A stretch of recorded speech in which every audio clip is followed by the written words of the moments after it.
Hello and welcome to our bus tour. Today we're on the bus number 15 and we're just outside the City of London, and as you can see, the walkie-talkie, which is the big tall building on the left hand side, has got the Sky Garden at the very top. Anyway, just to let you know, we've just gone past Aldgate East, and as we go past Aldgate East in the traffic, we're just joining the queue to get round to Aldgate. Now, if you're travelling in central London, one of the great things is you can move very, very quickly when you're sitting in a bus, because you have this right in front of you, which is the bus lane, which gets you from bus stop to bus stop very quickly. So sit back and join us as we take the route number 15 from Aldgate East all the way through to Charing Cross. And there's a method in our madness. There's a reason for this, and we'll tell you more as we go through the video. So we're sitting upstairs, we're on the top deck of a double-decker bus, one of the classic red London buses, and we've managed to secure one of the premium seats. And believe you me, I had to get my elbows out to get there first. But anyway, as all the traffics will go red in front of us, as you'll see as we go along in this video, it gives us a chance to have a look around London. Also, it gives you an idea of how close everything is. Now here we're coming up to Aldgate itself, the big church you may recognise, and the garden just beyond the trees when we did our Roman walk. And this was the site of Aldgate, which of course is one of the gates, one of the many Roman gates around the City of London. I'll link that video up in the top right hand corner. So getting on a red bus in London is really easy. You can just use your Oyster card or your debit card, whichever, and just tap in and off you go. It is that easy. And the reason we want to do these bus routes, and we did the 24 about 6 months ago, which took us from Hampstead all the way down through central London to Pimlico, is because we want to demonstrate how easy it is to see all of London without paying exorbitant prices for a tour bus. So if you know which buses to take, you can sit on the upper deck, be at the front, the side or at the back, and get amazing views across London, which you could get on one of those tour buses, but one, they're open air and winter is coming, so you're going to absolutely freeze, and also it would cost you a pretty fortune as well. See, how much do we care about you? Yep, we're working out the routes, and there will be more bus routes as well over the coming months on this channel, so you really do get a chance to have a good look around.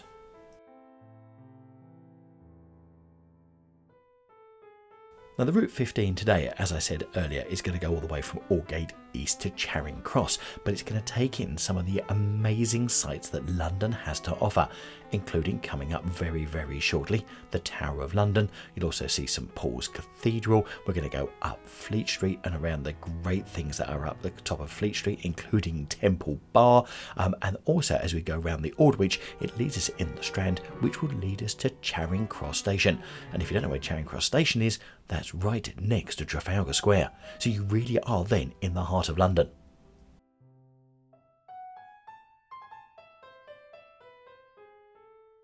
Now, amazingly, as you can see in the photo, it was a bright sunny day, which gives two problems really. One, it just goes to show how dirty the windows are in front. And number two, you can just about see the reflection of me holding a camera, filming this to bring it to you. So excuse the sunshine. God, why doesn't it rain when you want it to? No, I'm only joking. It actually shows London off at its best. And as you can see here, there are bus lanes all across London, which really does give you a faster route as well. So here at this road junction, if you turn left, you end up on Tower Bridge. You can just about see the Shard there behind the trees. And to our left, as we come up to this bus stop, yeah, you can see it just emerging behind the bus there. This is the Tower of London.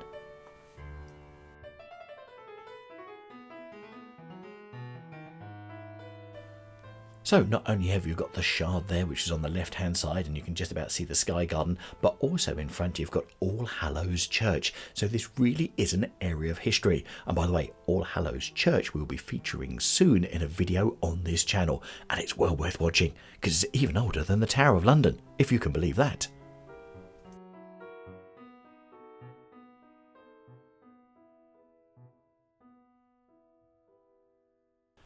We're now heading from the Tower of London, heading towards the city. And as we go that, we're going to see some famous places, but also including St Paul's Cathedral, where this bus goes right by the side, giving you fantastic views.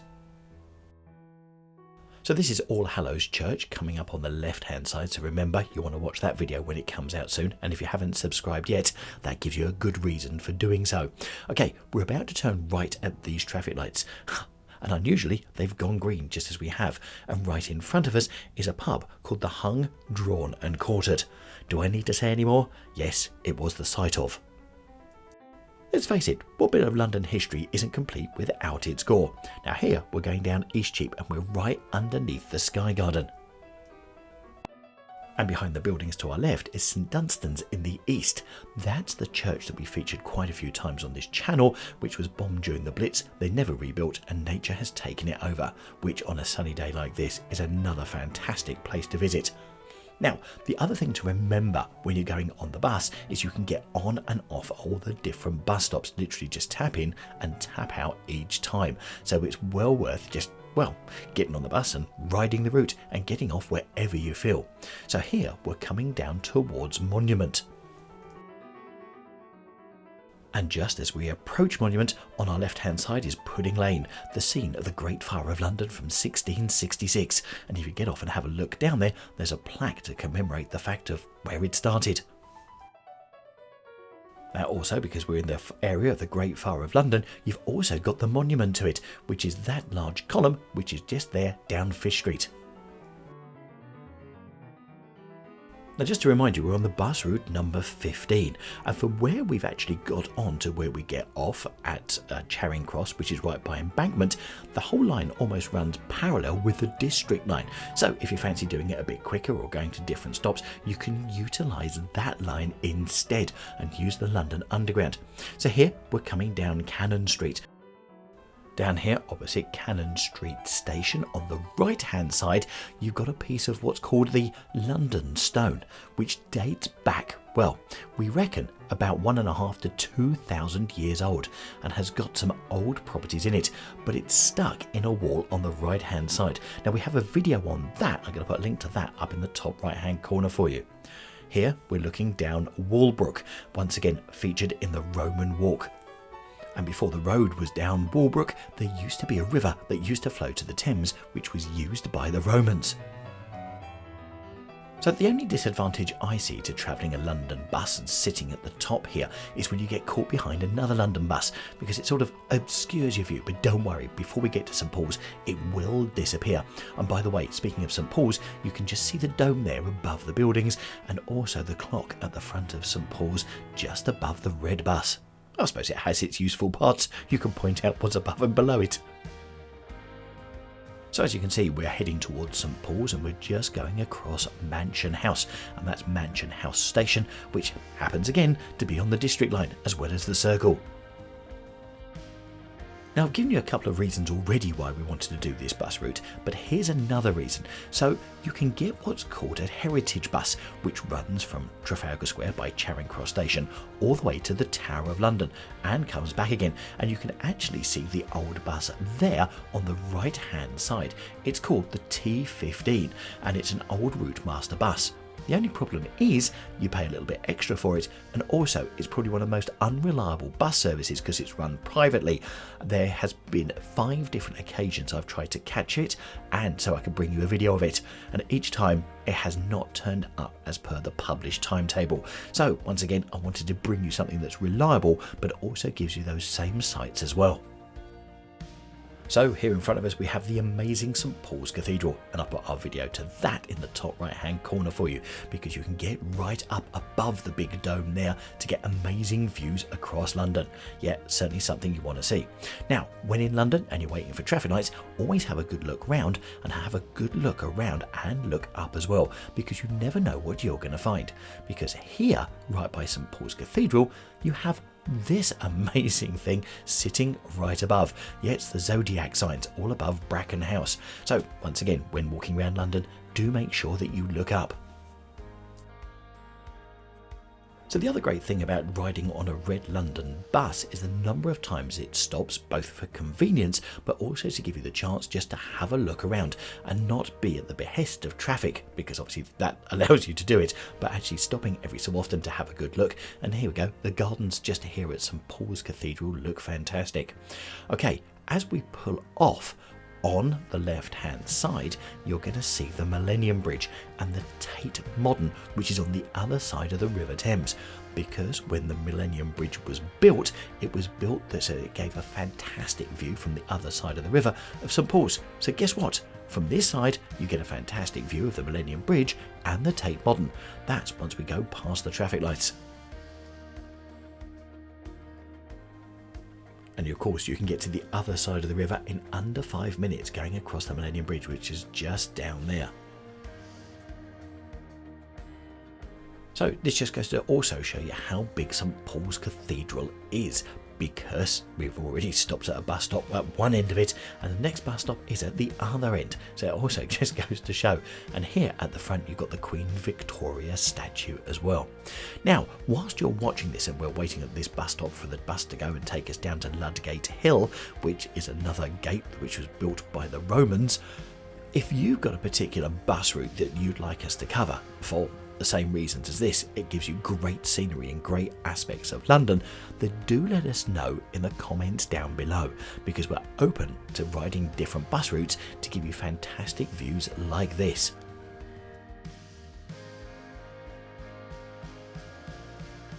I must admit, coming to London and getting on either the tube or a red London bus is just one of those iconic things that you have to do. So if you are coming over to London, then do make sure you allow a little bit of time just to get on a bus so you get a chance to see a bit of London as well.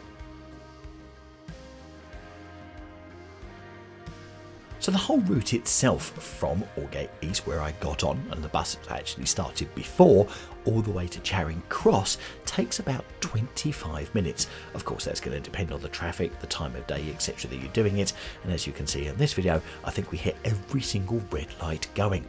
Okay, so here we're on Ludgate Circus, and now we're going up Fleet Street. Now, on the right-hand side, that is the old Daily Express building. It's an Art Deco building which is listed, which basically means it's protected from being pulled down. So as you go past it, you can see they're doing various renovations and have been for a long old time. In fact, as you can see right around you, Fleet Street is just one of those places going through a state of regeneration with tower blocks and all sorts of things coming, so it'll be good to come back down here at another time when everything is sorted. Okay, so as we go up Fleet Street, I just want you to think of one thing. Underneath Fleet Street is the Fleet River, which is one of the original rivers, subterranean rivers, that ran all the way from Hampstead Heath down to the River Thames by Blackfriars Bridge. So interestingly, till about the 1700s, the river used to run down here before it was all blocked up, and now it's used for rainwater and for sewers.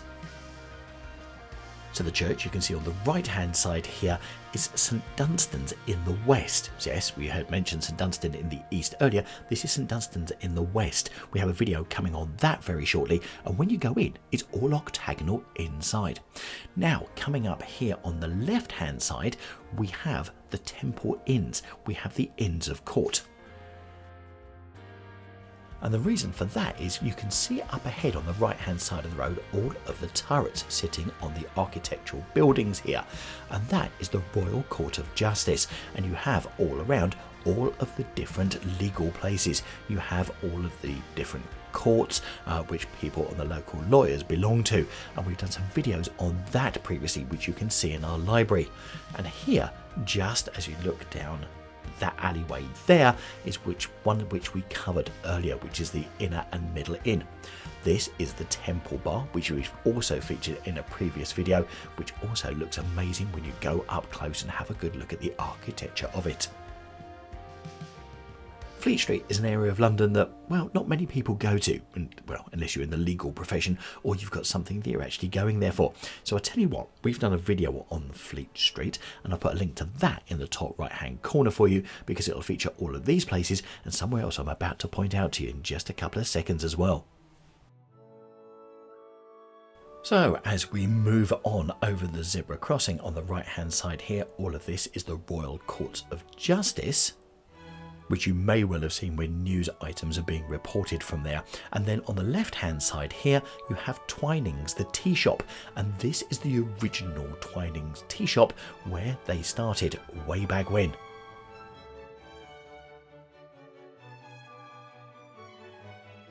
In this area, there's always a bit of a traffic jam because everyone's waiting for the lights to change to get round Aldwych, which we will be doing very, very shortly. But the good news is when you're on a bus, you can take your time and just admire the views. So when we passed the Temple Bar, which was right in the middle of the street just before the Royal Courts, we came out of the City of London and into the City of Westminster, which is where we are now, otherwise known as the West End. And here you have a statue of Samuel Johnson. Now, Samuel Johnson's house was just behind Fleet Street, and of course he's famous for, of course, writing the first dictionary, which many people of the world know thanks to Blackadder.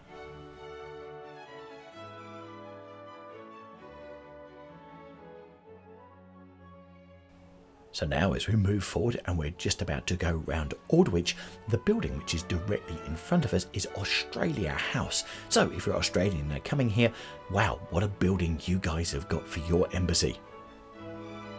And for those Harry Potter fans, it was used at the outside of it as the impressive entrance to Gringotts Bank. Let's face it, in London, everything's been used in a movie somewhere.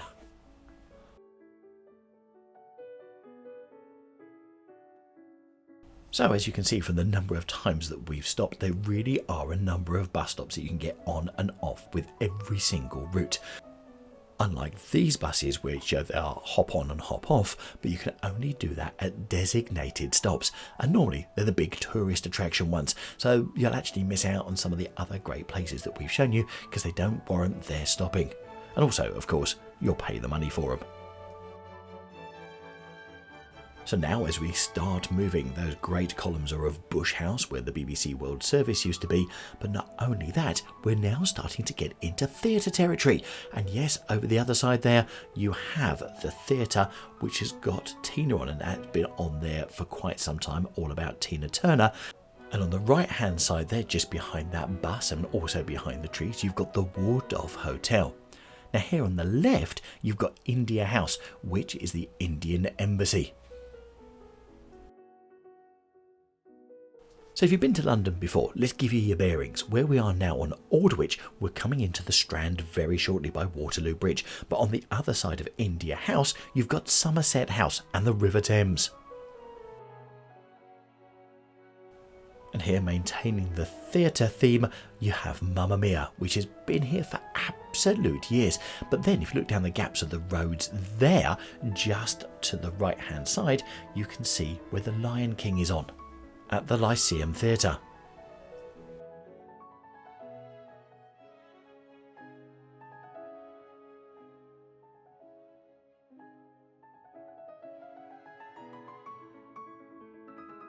So there you go, that's the Lyceum Theatre. Oh, what perfect timing. The lights are changing, they're gone green, let's go. Well, round to the next set of traffic lights at least. And this will take us to the top of Waterloo Bridge and into the Strand. And it's the Strand that takes us to Charing Cross. So we're nearing the journey's end, but don't go anywhere. We've got more great things to show you before we get there. Now if you want some great river views of London, if you go on Waterloo Bridge, which is just to the left hand side there, you'll get those. You'll get the London Eye in one direction, the City of London in another, and also you'll just catch the top of the Houses of Parliament as well. And that's all from Waterloo Bridge.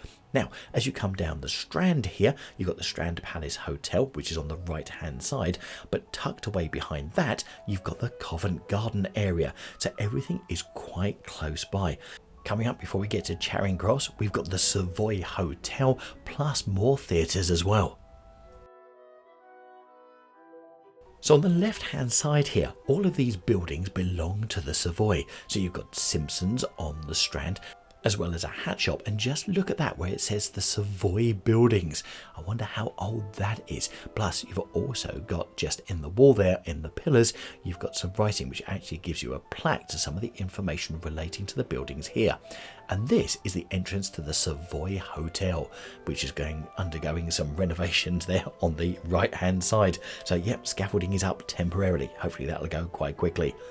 And then as we go down the Strand, you have the Vaudeville Theatre on the right hand side, which currently has 6 on, which we've been to see, and it's very, very good. So if you fancy going to see something there, then do. And then you've also got the Adelphi Theatre, which is coming up on the right hand side in just a second, and that has got Back to the Future on. So what's interesting is we've seen 5 theatres already, and we're nowhere near Shaftesbury Avenue. Well, I say we're nowhere near, we're about a 5-minute walk from Shaftesbury Avenue, where all theatres are, well, where everyone thinks all the theatres are. So there you go. If you come down here, you can see some of the outlying theatres and also see some good productions.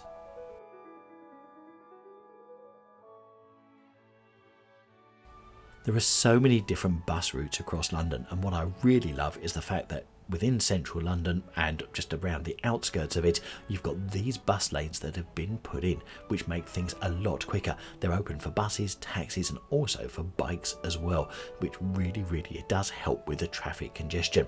Okay, one other thing to point out, on the right hand side you can see that glass building. That is Coutts. That is the bank to the royals and everyone rich and famous. So yeah, that's Coutts Bank over there. Don't think I'll be popping in there anytime soon, and I don't even think it's got a cash machine on the outside.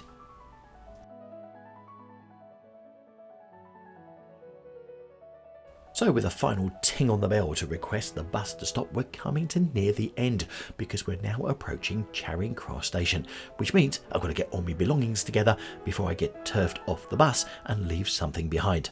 And I wouldn't want to do that. So as we get ready to get off the bus, let's give you a quick view round the top deck. So what did you think to the bus route number 15? Have you been on it? If so, let us know in the comments down below. And what's your favourite bit if you've done this route? And also, if you're coming to London, do you fancy having a go on it? Why not? You know where you can pick it up from. It's certainly a great way to see London and also save some money without having to take the tourist routes. So as we get off this fantastic London bus, we'll bring you another one very shortly of another route. But what I'm going to do is I'm going to leave you with our last route that we did, which is the bus route number 24, which takes you from Hampstead all the way through to Pimlico. So if you click on that, I'll see you in there.